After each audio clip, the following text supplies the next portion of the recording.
신종 코로나 사태가 장기화되면서 우리 경제도 직격탄을 맞고 있습니다. 장기 무급휴직에 사직을 권고하는 일까지 생겨나고 있다고 하는데 법적 쟁점들을 짚어봤습니다. 문재인 대통령이 신종 코로나와 관련해 남대문 시장을 찾아 상인들을 격려하며 지나치게 불안해할 필요 없다며 불안감을 떨치고 경제활동을 활발히 하는 게 근본 대책이라고 말했습니다. 치매노인 등 의사결정 능력이 떨어지는 사람들의 생활을 도와주는 성년 후견제도 이용률이 1% 정도밖에는 안 되는 것으로 나타났습니다. 국회 성년 후견제 활성화 토론회를 취재했습니다. 유명 블로거 도도맘 김민아 씨의 성폭행 허위 고소를 부추겼다는 논란을 받고 있는 강용석 변호사를 둘러싸고 고소고발이 이어지고 있습니다. 윤수경 변호사가 자세히 전해드립니다.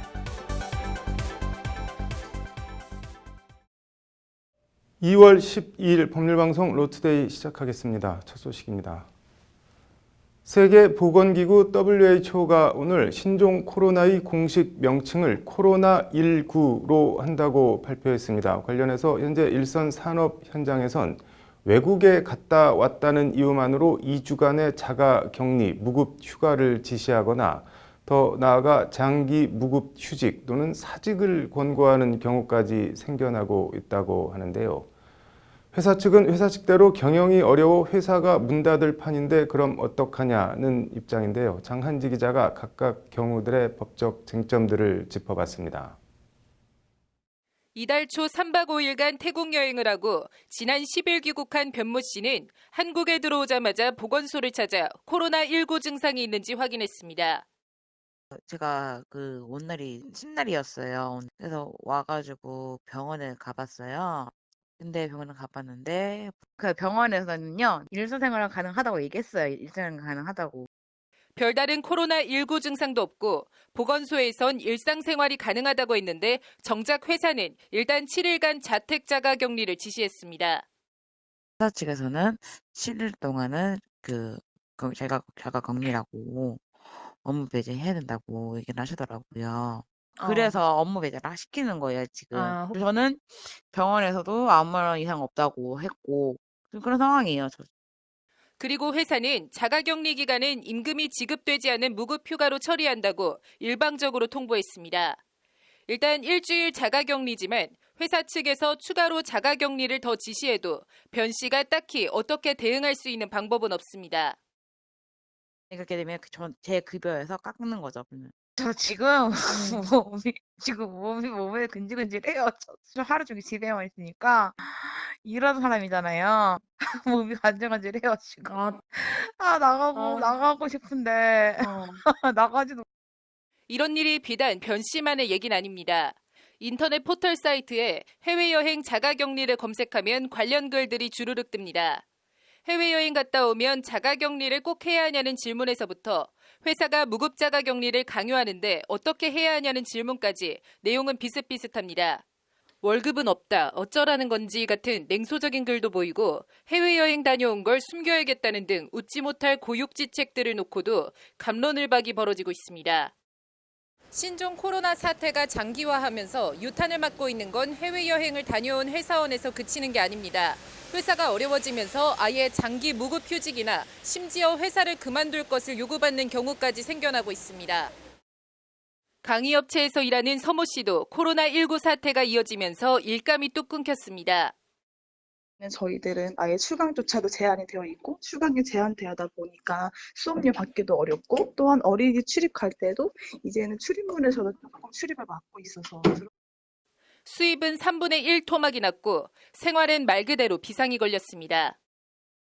또 수업료를 못 받고 있다 보니까 생활적인 면에서 기존에 받고 있던 월급의 3분의 1도 안 되는 월급을 받다 보니 기본급도 지금 지급이 될 수 있는 상황 자체가 어려워져서 이러다 덜컥 회사가 사표라도 요구하는 건 아닌지 또는 회사가 휴업을 하거나 아예 문을 닫게 되는 건 아닌지 하루에도 몇 번씩 가슴이 두근대며 마음이 무거워집니다. 생활에 아주 영향이 큽니다. 확진자 근처에 가지도 않았는데 오히려 확진자만큼이나 피해를 받고 있는. 일단 단순히 해외여행을 다녀왔다는 이유만으로 별다른 의심 증상도 없는데 자가격리, 무급휴가를 강요하는 건 명백한 근로기준법 위반에 해당합니다.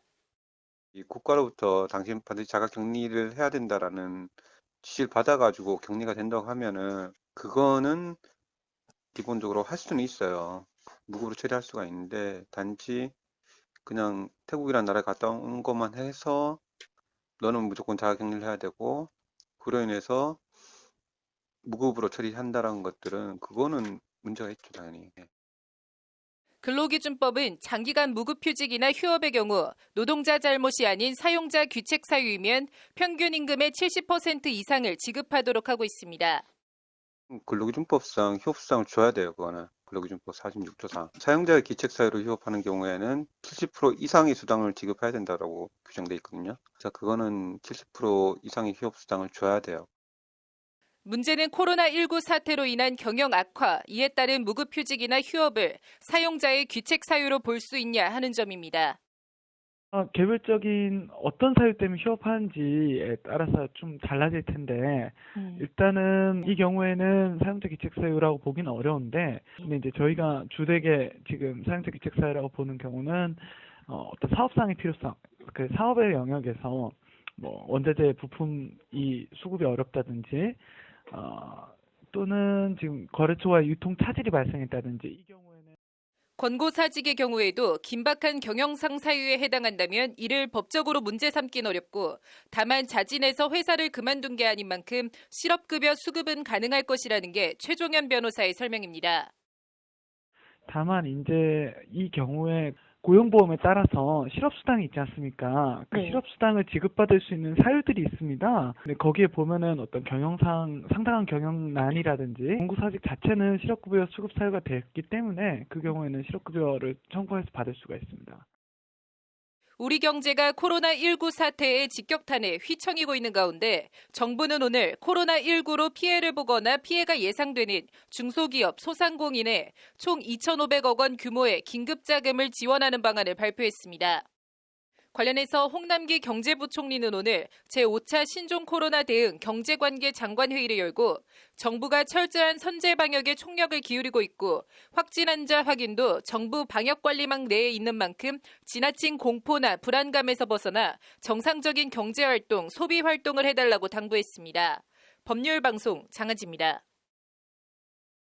네, 대한변협 성년후견위원회가 설립 10주년을 맞아 국회에서 성년후견제 관련한 토론회를 열었습니다. 로인사이드 성년후견제 얘기 해보겠습니다. 신세아 기자 나와 있습니다.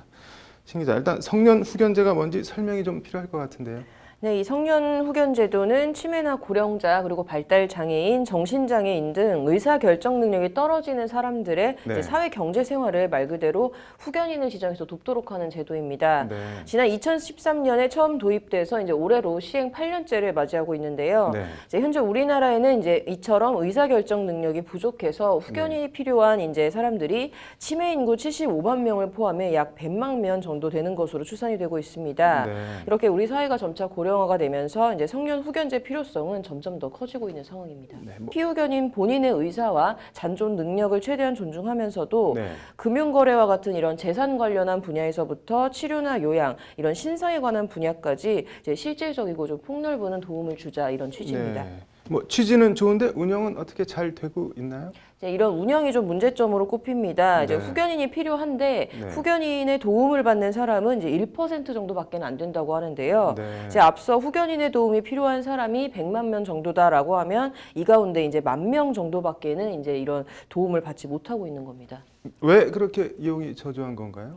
일단 이 후견인 신청 절차를 보면 네. 이제 현재 가정법원에 가서 이 제도를 신청을 하고 있는데요. 네. 가정법원은 이 사건 본인에게 이제 정신적 제약이 있어서 후견인이 이제 개시가 돼야 하는지 네. 여부를 이제 결정하기 위해서 이제 심사를 하게 됩니다. 네. 이제 이 과정에서 이제 흔히 정신감정 같은 이런 감정 제도도 거칠 수가 있고요. 네. 이들의 현재 재산 상황 등을 파악하기 위해서 이제 별도의 가사 조사 절차가 진행될 수도 있습니다. 네. 이제 또한 가정법원은 이제 후견인의 권한을 어디까지 인정을 하고 제한을 할 것인가 언젠가도 결정을 해야 하는데요. 네. 이제 이 과정이 굉장히 복잡하고 이제 번잡스럽다 보니까 장기화가 되는 측면이 있고 네. 또 이 과정에서 청구인이 원하는 사람이 후견인으로 지정되지 않을 경우에는 네. 이제 자의적으로 또 신청을 취하하는 문제도 있습니다. 네. 나아가서 후견인이 선정된 후에도 뭐 이런저런 이유로 후견인을 뭐 신청을 취하는 등의 문제가 있다는 게 오늘 주제 발표를 맡았던 이지은 법무법인 정원 변호사의 지적입니다. 네. 뭐 다른 문제점들은 또 어떤 게 있나요?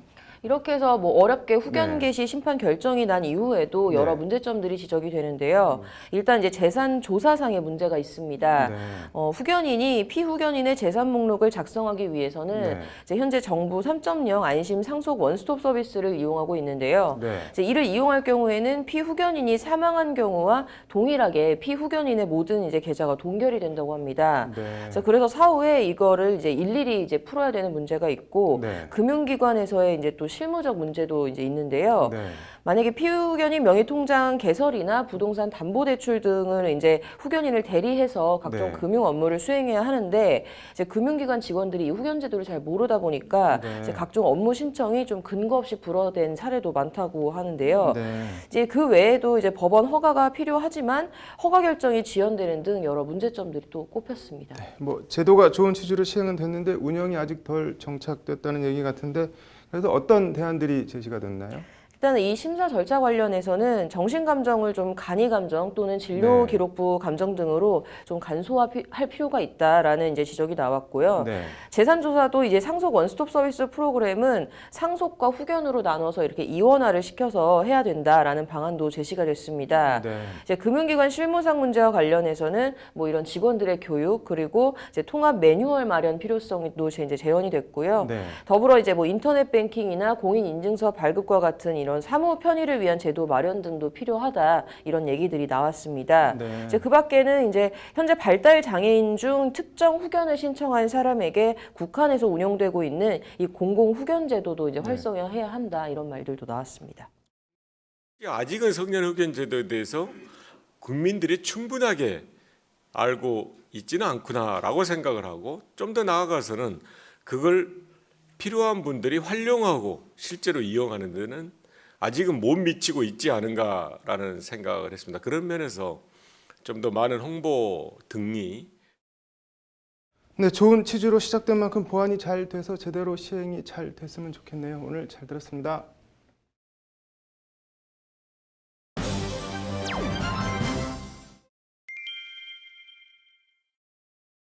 네, 도도맘 김민아 씨의 성폭행 허위 고소를 부추겼다는 의혹을 받고 있는 강용석 변호사를 둘러싸고 고소 고발이 이어지고 있습니다. 윤수경 변호사의 이슈 속 법과 생활입니다. 윤 변호사님, 뭐 성폭행 허위 고소 부추겼다 이게 무슨 말인가요? 네, 그 강용석 변호사가 네. 자신과 그 불륜설이 나기도 했던 그 유명 블로거 도도맘 네. 김민아 씨가 폭행 사건에 연루된 적이 있었는데요. 네. 이를 조작해서 모 증권사 본부장 A 씨에게 당하지도 않은 성폭행을 당했다고 네. 고소를 부추기는 내용의 대화가 공개되었습니다. 네. 디스패치가 보도한 두 사람의 카톡 내용에 따르면 네. 강 변호사가 시작한다. 일단 내용 증명 하나 보내는 걸로 하자라고 하자 네. 김민아 씨가 내용은 뭐뭐라고 묻습니다. 네, 이에 강 변호사는 네. 강간치상이 어떨까 싶은데 3억에서 5억은 받을 듯이라고 답하자 이어서 김 씨가 강간이 돼? 진술할 때 거짓말을 해야 하니까 라고 하면서 할까 말까를 망설이는 듯한 네. 모습을 보여줍니다. 이게 뭐 황당한데 그래서 실제 성폭행으로 고소를 했나요? 디스패치에 보도된 두 사람의 카톡 내용을 더 보면 네. 그 강 변호사가 연말을 땡땡땡 돈으로 따뜻하게라고 말하자 네. 김민아 씨는 크크크 합의금 잔뜩 물어오는 이라고 대꾸를 합니다. 네. 강 변호사는 이에 또 돈이 눈앞에 보이니까 글이 쫙 나오네. 어때? 네. 그러한가? 라고 묻고 김민아 씨는 크크 좋다라는 반응을 보인 걸로 보도됐습니다. 네. 이 사건의 경우에는 2016년 4월 합의로 종결이 됐습니다. 이건 뭐 황당한 정도가 아닌데 사실이라면 강용석 변호사 어제 고발을 당했죠? 네, 그 김상균 변호사와 네. 김호인 변호사는 11일 오전 10시에 네. 강 변호사를 무고 혐의로 서울중앙지검에 고발을 했습니다. 네. 이 두 명의 변호사들은 네. 같은 변호사로서 도저히 묵과할 수 없다라고 하면서 네. 강 변호사의 무고 혐의를 수사해달라고 고발장을 제출했습니다. 네. 그러면서 이제 강 변호사와 김 씨는 추행 사실이 전혀 없음을 충분히 인식하고도 네. 형사처분을 받게 하거나 거액의 합의금을 지급받을 목적으로 강제추행 혐의로 무고했다라고 했습니다. 네. 그리고 특히 강 변호사는 김 씨를 적극적으로 교사해서 무고 교사를 실행했다라고 밝혔습니다. 네. 강용석 변호사 입장이나 반응은 나온 게 있나요? 네, 그 강 변호사 측은요. 네. 디스패치가 보도한 기사 속의 문자들은 네. 원본이 아니라 조작된 것이라고 하면서 네. 해당 매체에서 적당히 편집한 것에 불과한데 김 변호사 등이 기사 내용만 갖고 고발한 것이라고 지적을 했습니다. 네. 그리고 디스패치와 최초에 보도한 언론사는 허위사실 적시에 의한 명예훼손 등의 혐의로 고소할 것이라고 덧붙였습니다. 네. 이건 뭐 강 변호사와 김민아 씨가 주고받은 카톡이나 문자만 보고 나면 금방 사실관계가 밝혀질 것 같은데 이게 사실이라면 법적으로는 어떻게 되는 건가요? 네, 먼저 강 변호사의 경우에는 무고 교사죄에 해당이 되고요. 네. 김 씨는 무고죄에 적용이 가능할 것으로 보입니다. 형법상 무고죄는 네. 타인의 형사처벌받게 할 목적으로 공무소 등의 허위의 사실을 신고하는 경우에 적용이 됩니다. 네. 이때 신고 사실이 허위라는 점에 대한 고의가 있어야 되고요. 네. 타인을 처벌받게 할 목적이 있어야 되는데 공개된 카톡의 내용이 사실이라고 한다면 네. 두 사람 모두 A씨를 처벌받게 할 목적이 있었고 허위의 사실임을 인식하고 고소를 하기로 도모했기 때문에 네. 무고죄 적용이 가능할 것으로 보입니다. 네. 무고죄에 해당하는 경우에는 10년 이하의 징역 또는 1,500만 원 이하의 벌금으로 처벌될 수 있습니다.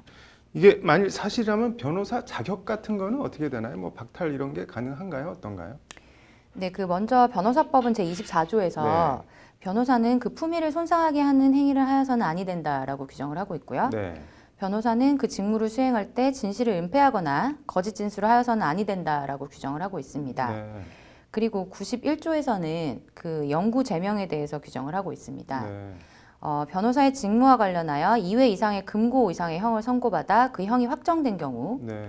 또는 이 법에 따라서 2회 이상의 정직 이상의 징계 처분을 받은 후에 다시 이 항에 따른 징계 사유가 있는 자로서 변호사의 직무를 수행하는 것이 현저히 부적당하다고 인정되는 경우에만 영구 제명 사유에 해당이 되게 됩니다. 네.